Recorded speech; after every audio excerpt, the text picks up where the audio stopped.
Bonjour à tous, mon nom est Mathieu Gillet, je travaille pour Ecohabitation, une OBNL spécialisée en environnement et dans le bâti écologique que vous connaissez probablement.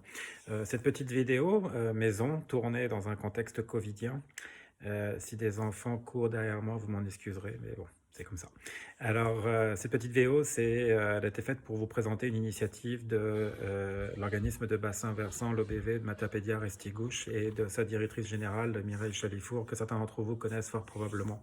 Alors, avant de vous présenter cette initiative, si c'est moi qui vous présente la vidéo, c'est simplement parce que l'OBV nous a demandé de les accompagner dans le montage du projet, mais ce projet est bel et bien une initiative émanant du milieu des OBV. Alors, de quoi parlons-nous? Comme vous le savez, donc, il y a un enjeu majeur au Québec, comme ailleurs, concernant les milieux humides, nos lacs, nos rivières, et qui est directement relié à la gestion des eaux de ruissellement et de ses impacts, et ce particulièrement en milieu urbain, que ce soit de l'urbain régional ou de l'urbain dense, plus densément peuplé dans les grandes villes. Et une des problématiques en particulier concerne les travaux d'excavation pratiqués par des opérateurs de machinerie lourde, dans le jargon les gars de pépines, que ce soit pour des interventions dans le domaine municipal ou dans le domaine privé, avec par exemple des projets d'aménagement paysager comme les jardins de pluie, des tranchées filtrantes, etc., etc. Donc ces travaux d'aménagement nécessitant des excavations s'accompagnent malheureusement très souvent d'impacts négatifs dus à un mauvais contrôle du ruissellement lors du chantier, lui-même dû à de mauvaises pratiques d'excavation. Donc ce dernier maillon de la chaîne des intervenants a malheureusement été un peu délaissé au Québec, comparé aux autres provinces canadiennes et aux États américains. Et certaines OBV ont de ce fait déjà identifié cette problématique et pour certaines l'ont inscrit dans leur plan directeur de l'eau ou leur plan de gestion intégré régional, les PJA. Mais que faire pour y remédier? Et comment agir auprès des opérateurs de manière efficace? La problématique n'est pas simple à résoudre.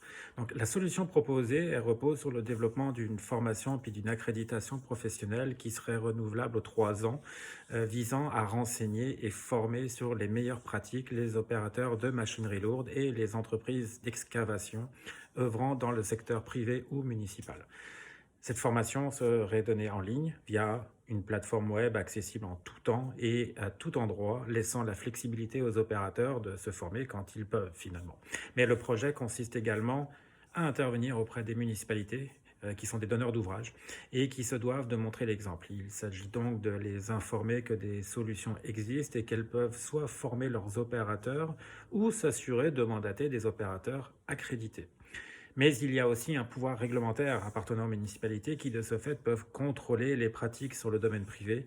Le projet vise donc aussi à développer une boîte à outils pour équiper les municipalités à cet effet. Alors, le processus pour ce faire, pour y arriver, donc l'OBV, Matapédia, Restigouche a décidé de déposer le projet dans le cadre du PSRE, un programme d'aide financière piloté par le ministère de l'Environnement que vous avez probablement entendu parler. Je ne m'étends pas sur le programme, hein, c'est une demande de subvention. Par contre, la volonté de l'OBV, c'est de construire une solution émanant du milieu, mais qui soit utile, adéquate et à disposition de toutes les OBV, bien entendu. Alors, en soi, l'OBV, Matapédia Restigouche voit un développement en 3 phases. Une première phase, développement de contenu, développement de la formation, la mise en ligne, les projets pilotes, etc. Mais avec une implication modérée des autres BV qui pourraient intéresser. On en reviendra un petit peu plus tard dessus. Puis une phase de test élargie au territoire des OBV directement concernés par la problématique visée, puis des OBV qui auraient inscrit ces mesures attenantes dans leur PDE, par exemple. Et enfin, une dernière phase, donc là c'est la diffusion à l'échelle provinciale au complet, selon un modèle qui restera à développer, mais sur lequel on a déjà des choses à vous proposer et qui soit gagnant-gagnant pour tout acteur qui s'implique. Alors pour ce faire, on voudrait vous impliquer dans le projet.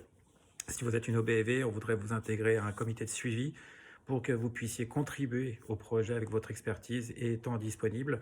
On parle de révision de contenu, d'apport d'expertise, pourquoi pas, plus d'autres possibilités. Et que vous vous prépareriez à la diffusion de cette solution sur votre territoire. Et puis, on aurait d'ailleurs une formule à vous proposer, une formule financière à vous proposer. Si vous êtes une organisation de professionnels municipaux ou de représentants de politiques municipaux, nous avons besoin de votre soutien pour appuyer l'initiative et la diffuser dans vos canaux, car ce projet va soutenir les villes dans leur transition écologique, bien entendu. Alors voilà. En espérant que vous avoir convaincu du bienfait du projet, je vais vous contacter d'ici peu d'ailleurs pour parler avec vous de votre potentielle implication. Alors, merci de votre écoute et puis au plaisir.